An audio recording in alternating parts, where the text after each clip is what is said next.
नमस्कार। आज हम बात कर रहे हैं बांग्लादेश की, जो एक बहुत बड़े बदलाव की दहलीज पर खड़ा है।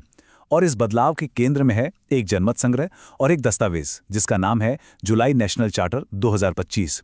ये एक ऐसा प्रस्ताव है जो देश को पूरी तरह से कह सकते हैं रीबूट कर सकता है। और यही वो सबसे बड़ा सवाल है जिसके इर्द गिर्द ये पूरी बहस घूम रही है कि क्या वाकई कोई देश अपने संविधान पर एक रीसेट बटन दबा सकता है। आइए पता करते हैं कि आखिर इस चार्टर में है क्या। तो चलिए समझते हैं कि ये जुलाई नेशनल चार्टर आखिर है क्या चीज। आसान भाषा में कहें तो ये 84 संवैधानिक और प्रशासनिक सुधारों का एक बहुत ही महत्वाकांक्षी ब्लूप्रिंट है और इसे हकीकत में बदलने के लिए एक राष्ट्रीय जनमत संग्रह करवाया गया है। तो सवाल ये उठता है कि आखिर इतने बड़े रीबूट की, मतलब एक तरह से पूरी सिस्टम को नए सिरे से शुरू करने की जरूरत ही क्यों आन पड़ी। बात सिर्फ कुछ कानून बदलने की नहीं है, बल्कि पूरी की पूरी व्यवस्था को नए सिरे से गढ़ने की है। इस चार्टर का जो लक्ष्य है वो छोटा मोटा नहीं है।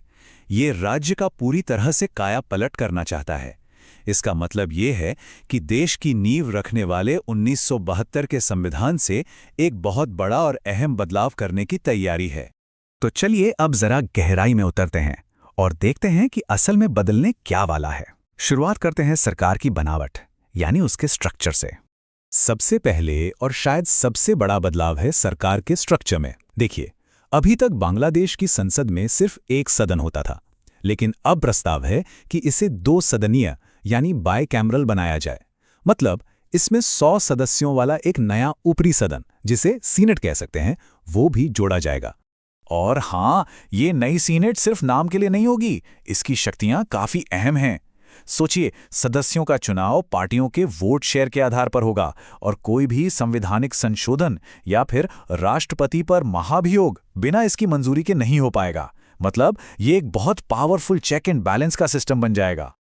और ये देखिए, एक और बहुत बड़ा बदलाव, प्रधानमंत्री के कार्यकाल पर अब एक लिमिट लगाने की बात हो रही है, सिर्फ 10 साल। मतलब कोई भी व्यक्ति 2 टर्म से ज्यादा प्रधानमंत्री नहीं रह पाएगा। चार्टर में एक और दिलचस्प चीज की वापसी हो रही है, केयरटेकर सरकार की।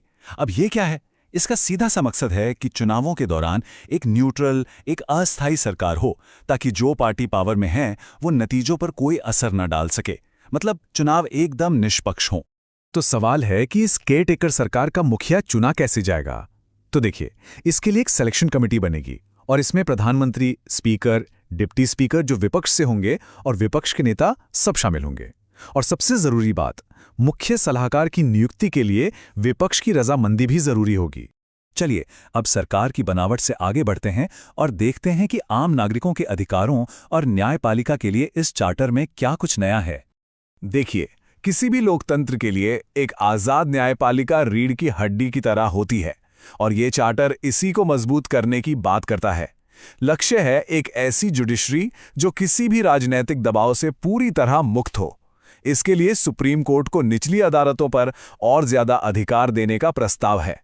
और आज के डिजिटल जमाने को देखते हुए ये चार्टर नागरिकों को कुछ बहुत ही जरूरी और नए कानूनी अधिकार देने की भी बात करता है, जैसे ऑनलाइन डेटा सिक्योरिटी, बिना किसी रोक टोक के इंटरनेट और अपने पर्सनल डेटा पर कानूनी हक।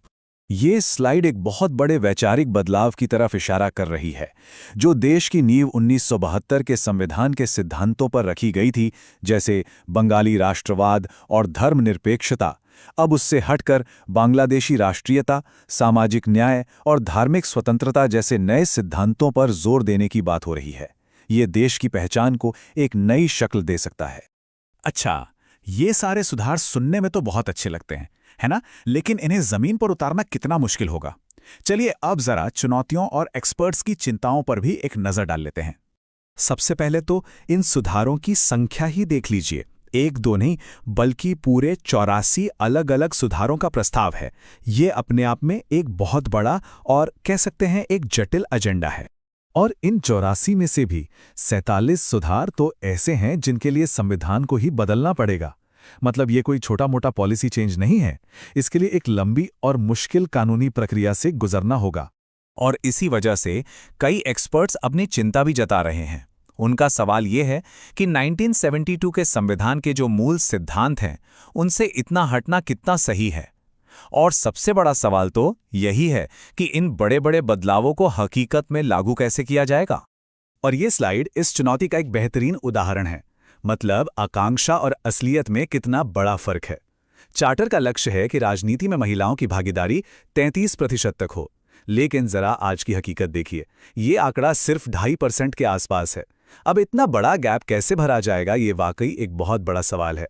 तो आखिर में सवाल वहीं आकर खड़ा हो जाता है, क्या ये चार्टर बांग्लादेश के लिए एक मजबूत लोकतंत्र की नींव रखने वाला एक ब्लूप्रिंट है, या फिर ये एक ऐसा सपना है जो इतना बड़ा और जटिल है कि उसे हकीकत में बदलना ही नामुमकिन हो? खैर, इसका जवाब तो आने वाला वक्त ही देगा।